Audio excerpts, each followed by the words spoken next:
1969 में जब Neil Armstrong चंद्रमा से पृथ्वी पर अपने साथियों के साथ लौटे थे, तब उन्हें उनकी टीम के साथ क्वारंटीन में रखा गया था।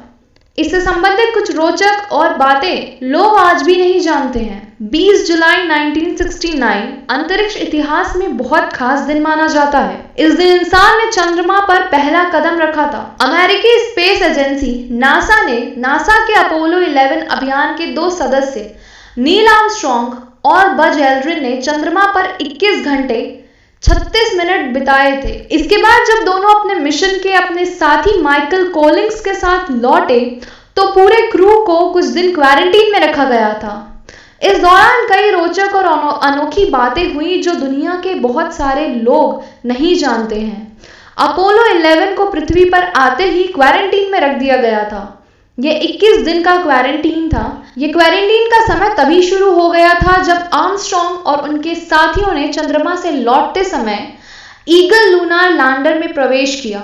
इसके 3 दिन बाद आर्मस्ट्रॉन्ग और एल्ड्रिन कोलिंस के साथ कोलंबिया मॉड्यूल में चंद्रमा का चक्कर लगाने के बाद 3 की धरती की यात्रा पर निकले थे।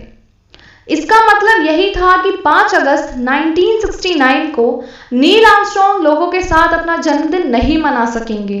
कम से कम आर्मस्ट्रॉन्ग को तो यही लगा था कि वो उस साल अपना जन्मदिन नहीं मना पाएंगे, लेकिन आर्मस्ट्रॉन्ग का 39वां जन्मदिन मनाने की नासा ने पहले से ही प्लानिंग कर रखी थी। क्वारंटीन में रहने के बाद भी आर्मस्ट्रॉन्ग का जन्मदिन मनाया गया, उनसे केक कटवाया गया।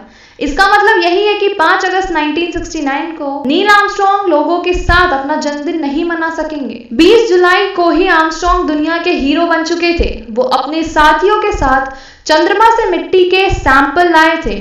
संदेह था कि हो सकता है कि अपोलो 11 अभियान के दौरान उनका संपर्क नए लेकिन नुकसानदायक बैक्टीरिया या फिर किसी अज्ञात पदार्थ से हुआ हो। यह पृथ्वी के बाहर के किसी पिंड से पहली ह्यूमन ट्रैवल थी। डॉक्टरों की उन पर पैनी नजर थी, जबकि एक अन्य टीम ने पूरी एहतियात के साथ चंद्रमा के पत्थरों का अवलोकन किया था।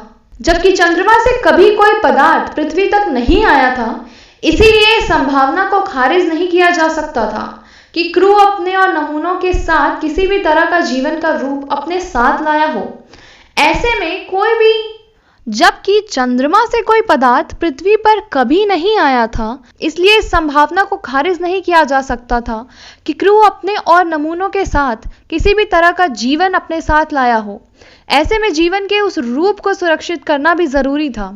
हालांकि इसकी संभावना बहुत ही कम थी, लेकिन फिर भी इसके लिए क्रू को क्वारंटाइन के साथ नमूनों के साथ भी जरूरी एहतियात बरती गई।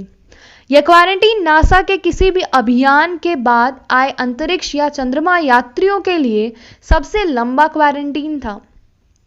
इसके बाद के अपोलो अभियानों के लिए क्वारंटाइन इतना लंबा नहीं था। अपोलो 11 अभियान में इस बात का खास तौर पर पूरे समय ख्याल रखा गया कि हो सकता है कि यात्री अपने साथ किसी तरह का संक्रमण यानी कि वायरस साथ ले आए।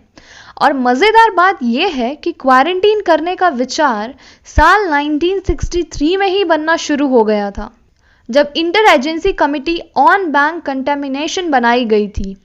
उस समय संक्रमण का भय विज्ञान फंतासी फिल्मों का हिस्सा था। ऐसे में क्वारंटीन के समय अंतरिक्ष यात्रियों की जांच ही सबसे अच्छा उपाय माना जाता था। अगर आपको इस बारे में और जानकारी है तो कमेंट सेक्शन में जरूर बताएं। वीडियो पसंद आई तो लाइक करो।